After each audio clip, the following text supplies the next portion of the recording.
வணக்கம். இன்னைக்கு நம்ம எத பத்தி பார்க்க போறோம் அப்படின்னு பார்த்தீங்கன்னா, அந்த செட் ஃபீல்ட் வேல்யூன்னு சொல்லி ஒரு மெத்தட் இருக்கு. ஸோ செட் வேல்யூஸ்ன்னு சொல்லி சொல்லுவாங்க. இது மெத்தட் என்ன அப்படின்னு பார்த்தீங்கன்னா, நம்ம போன வீடியோல பார்த்த மாரி கெட் வேல்யூ என்ன பண்ணுவோம் அப்படின்னா, நம்மள்ட்ட கண்ட்ரோல் இருக்கும். நான் பட்டன கிளிக் பண்ணும்போது மட்டும் தான் அந்த வேல்யூ வந்து கெட் பண்ணும். இதே மாரி வேல்யூ வந்து செட் பண்றது. யூஐலேருந்து செட் பண்றதுன்றது வேற. நம்ம புரோகிராமா நம்ம உள்ளுக்குள்ளேயே கோட்லேருந்தே எழுதுறதுன்றது வேற. ஸோ கோட்லேருந்தே எப்படி வந்து ஒரு வேல்யூ வந்து டிஃபால்ட்டா வந்து செட் பண்றது அப்படின்ற மாரி தான் வந்து பார்க்க போறோம். ஸோ ஒண்ணு ஒண்ணா என்னன்றத பார்க்க ஆரம்பிச்சிடலாம். இந்த செட் வேல்யூன்றத நான் வந்து ஃபார்ம்லேருந்து வந்து டீஸ்ட்ரக்சர் பண்ணிக்கிறேன் ஃபர்ஸ்ட்டு செட் வேல்யூ அப்படின்றத. ஸோ டீஸ்ட்ரக்சர் பண்ணிட்டேனா, ஸோ இதே மாரி ஃபர்ஸ்ட்டு என்ன பண்ணோம் அப்படின்னு பார்த்தீங்கன்னா, நம்ம அந்த கெட் வேல்யூஸ்க்கு வந்து நம்ம வந்து ஒரு பட்டன் வச்சிருப்போம். ஸோ இங்க பார்த்தீங்க அப்படின்னா, இந்த பட்டன் வந்து என்ன இருக்கும் அப்படின்னா, கெட் ஃபீல்ட் வேல்யூஸ் இது மாரி மெத்தட்ன்ற ஒரு ஃபங்ஷன் வந்து ஒண்ணு எழுதியிருக்கும். சேம் நான் அதே என்ன பண்றேன் அப்படின்னா, இத காப்பி பண்ணி வச்சுக்கிறேன். காப்பி பண்ணிட்டு ஹேண்டில் செட் வேல்யூஸ்ன்றதுக்கு பதிலா செட் வேல்யூ அப்படின்றத வந்து வச்சுக்கிறேன். அதே மாரி செட் ஃபீல்ட் வேல்யூ அப்படின்றதையும் வந்து நான் இங்க வந்து மாத்திக்கிறேன்.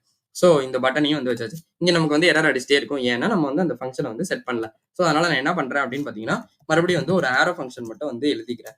ஸோ ஆரோ ஃபங்ஷன் ஃபர்ஸ்ட்டு வந்து எழுதிட்டேன்.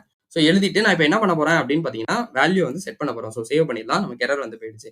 ஸோ வேல்யூ வந்து இது பண்ண போறேன். ஸோ செட் வேல்யூ எதுக்கு வந்து சேவ் பண்ண போறோம்? இது வந்து 2 ஆர்குமென்ட் வந்து எக்ஸ்பெக்ட் பண்ணும். என்னென்ன அப்படின்னு பார்த்தீங்கன்னா, ஒண்ணு வந்து அந்த ஃபீல்டோட நேமு, ஒண்ணு அந்த ஃபீல்டோட வேல்யூ. ஸோ ஃபீல்டு நேம் வந்து என்ன அப்படின்னு பார்த்தீங்கன்னா, நான் யூசர் நேம்ல வந்து குடுக்குறேன். ஸோ இங்க நம்ம ஆல்ரெடி வந்து கோட் வித் அஸ்வின்றது வச்சிருக்கோம். ஸோ நான் இங்க என்ன பண்றேன் அப்படின்னு பார்த்தீங்கன்னா, அத வந்து ஒரு டெஸ்ட் யூசர் அப்படின்ற மாரி வந்து மாத்துறேன் நானு.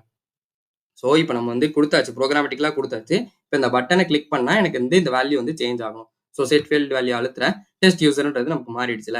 ஸோ இதுதான் வந்து நம்ம இப்படிதான் வந்து புரோகிராமேட்டிக்கலா வந்து செட் பண்ணலாம். ஸோ இங்க நம்ம அந்த டெவ் டூல்ஸ் வந்து ஓப்பன் பண்ணி பார்த்துடலாம்.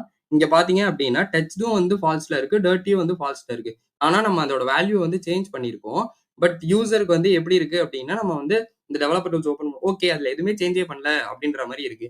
ஸோ நான் வேல்யூ குடுத்துருக்கேன். அது ஆனா எப்படி சேஞ்சே ஆகாம இருக்கும்? ஸோ அத நம்ம வந்து வேலிடேட் பண்ணணும் அப்படின்னா, நம்ம என்ன பண்ணலாம் அப்படின்னா, இங்க 3வதா வந்து ஒரு இது போட்டு ஆப்ஜெக்ட் இருக்கு. ஸோ அந்த ஆப்ஜெக்ட்ல நான் என்ன பண்றேன் அப்படின்னு பார்த்தீங்கன்னா, ஷுட் வேலிடேட் அப்படின்னு சொல்லி ஒண்ணு இருக்கு. ஸோ ஷுட் வேலிடேட் அப்படின்னா என்ன அப்படின்னு பார்த்தீங்கன்னா, இது வந்து வேலிடேட் ஆயிருக்கா இல்லையான்றத நம்ம ஃபர்ஸ்ட் வந்து செக் பண்ணணும். அதே மாரி பார்த்தீங்க அப்படின்னா, நம்ம இங்க வந்து எங்கேயோ ஒரு mistake okay. Double quotes close பண்ணல. ஓகே. ஷுட் வேலிடேட் வந்து ட்ரூ பண்ணணும். அதே மாரி பார்த்தோம் அப்படின்னா, ஷுட் டர்ட்டி இருக்குல்ல. ஸோ ஷுட் டர்ட்டியும் வந்து ட்ரூல இருக்கணும். ஏன்னா நம்ம அந்த வேல்யூ வந்து டச் பண்ணியிருக்கோம். ஸோ அதனால அது வந்து இதுவாகணும். ஸோ அதே மாரி பார்த்தீங்க அப்படின்னா, ஷுட் டச்ன்றதும் இருக்கு. ஸோ அதையும் வந்து நான் என்ன பண்றேன் அப்படின்னா, ட்ரூன்றத பண்ணி விட்டுறேன். ஸோ இப்ப நான் என்ன பண்றேன் அப்படின்னா, ஜஸ்ட் அதே மாரி வந்துட்டு செட் பண்ணி விடுறேன். Set field வேல்யூல. ஃபர்ஸ்ட் வந்து நம்ம இங்க வந்து ஒரு ரெஃப்ரெஷ் மட்டும் பண்ணிடலாம். ஸோ ரெஃப்ரெஷ் பண்ணிட்டா எனக்கு கோட் தஷ்வின் எல்லாமே வந்துருச்சு. செட் ஃபீல்ட் வேல்யூ அழுத்துறேன். இப்ப பார்த்தீங்க அப்படின்னா, ட்ரூன்றது வந்துருச்சு. ஸோ இதுதான் வந்து நான் சொல்றது. ஸோ இதே வந்து இந்த இடத்துல நம்ம வந்து எம்ப்டி ஸ்ட்ரிங்கா மாத்தி விட்டுருவோமே. ஒரு எக்ஸாம்பிளுக்கு டெஸ்ட் யூசருக்கு பதிலா எம்ப்டி ஸ்ட்ரிங்க மாத்தி விடுறேன். ஸோ ரெஃப்ரெஷ் பண்றேன். இங்க வந்து எம்ப்டி ஸ்ட்ரிங்கா செட் ஃபீல்ட் வேல்யூவ குடுத்துறேன். ஸோ இங்க பார்த்தீங்க அப்படின்னா, யூசர் நேம் இஸ் ரிக்வயர்டுன்றது வந்துரும். ஸோ இந்த மாரி எனக்கு கண்டிப்பா வந்து இந்த இடத்துல செட் பண்ணியே ஆகணும்ன்ற மாரி ஒரு ரெஸ்ட்ரிக்ஷனும் வந்து இதோட சேர்ந்து ஆட் ஆயிடும். ஸோ இப்படிதான் வந்து புரோகிராமா வந்து செட் வேல்யூ வந்து பண்ண முடியும். இந்த வீடியோ உங்களுக்கு கண்டிப்பா ஹெல்ப்ஃபுல்லா இருக்கும்னு நான் நம்புறேன். இந்த வீடியோ உங்களுக்கு ஹெல்ப்ஃபுல்லா இருந்துச்சுன்னா லைக் பண்ணுங்க, ஷேர் பண்ணுங்க, சப்ஸ்கிரைப் பண்ண மறந்துடாதீங்க. ஏதாச்சும் டவுட் இருந்துச்சு அப்படின்னா கமெண்ட் பண்ணுங்க. நான் உங்களுக்கு கண்டிப்பா வந்து ரிப்ளை பண்றேன். தேங்க் யூ ஃபார் வாட்சிங் திஸ் வீடியோ.